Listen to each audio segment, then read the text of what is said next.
সম্প্রতি এক গৃহবধূ তার নিজের সন্তানকে ঘুমের ওষুধ খাইয়ে গভীর ঘুমে অচেতন করে রাখার পর পরকীয়া প্রেমে লিপ্ত হওয়ার কথা স্বীকার করলেন স্বামীর কাছে।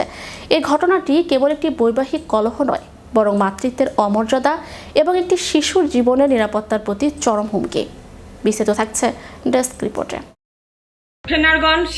ফেনারগন সিরাপ খাইতা, এর আগেও তো বলছিল ফেনারগন খাইতা। সম্প্রতি এক গৃহবধূ তার নিজের সন্তানকে ঘুমের ওষুধ খাইয়ে গভীর ঘুমে অচেতন করে রাখার পর পরকীয়া প্রেমে লিপ্ত হওয়ার কথা স্বীকার করলেন স্বামীর কাছে। এই ঘটনাটি কেবল একটি বৈবাহিক কলহ নয়, বরং মাতৃত্বের অমর্যাদা এবং একটি শিশুর জীবনের নিরাপত্তার প্রতি চরম হুমকি।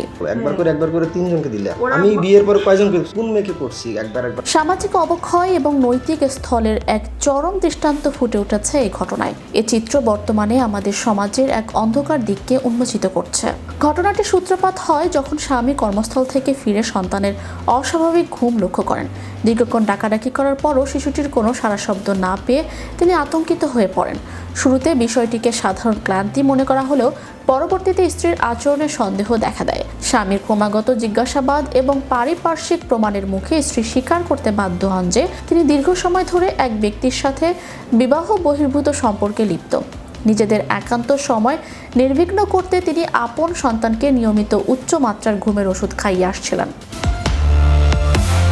মনোবিজ্ঞানীদের মতে পরকীয়ার নেশা যখন মানুষের মস্তিষ্কে জেঁকে বসে তখন হিতাহিত জ্ঞান লোপ পায়। এক্ষেত্রে ম্যাটারনাল ইনস্টিংক্ট বা মাতৃত্বের সহজাত প্রবৃত্তিও পরাজিত হয়েছে ব্যক্তিগত লালসার কাছে।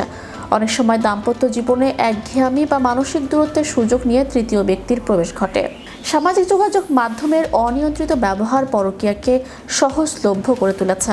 নৈতিক শিক্ষার অভাব এবং ধর্মীয় অনুশাসন থেকে দূরে সরে যাওয়া এই ধরনের অপরাধের অন্যতম কারণ। চিকিৎসকদের মতে চিকিৎসকের পরামর্শ ছাড়া শিশুকে ঘুমের ওষুধ খাওয়ানো অত্যন্ত ঝুঁকিপূর্ণ। এটি শিশুর স্নায়ুতন্ত্র এবং মস্তিষ্কের স্বাভাবিক বিকাশে বাধা দেয়। নিয়মিত ডোজের ফলে শিশুটি ওষুধের উপর নির্ভরশীল হয়ে পড়তে পারে, যা পরবর্তীতে লিভার বা কিডনি জটিলতার কারণ হতে পারে। ওষুধের মাত্রা সামান্য এদিক সেদিক হলে শ্বাসকষ্টজনিত কারণে শিশুর মৃত্যু পর্যন্ত হতে পারে। এই ঘটনা জানাজানি হওয়ার পর স্থানীয় এলাকাবাসী ও সামাজিক যোগাযোগ মাধ্যমে তীব্র ক্ষোভের সৃষ্টি হয়েছে। অনেকেই একে পরিকল্পিত হত্যা প্রচেষ্টা হিসেবে অভিহিত করেছেন।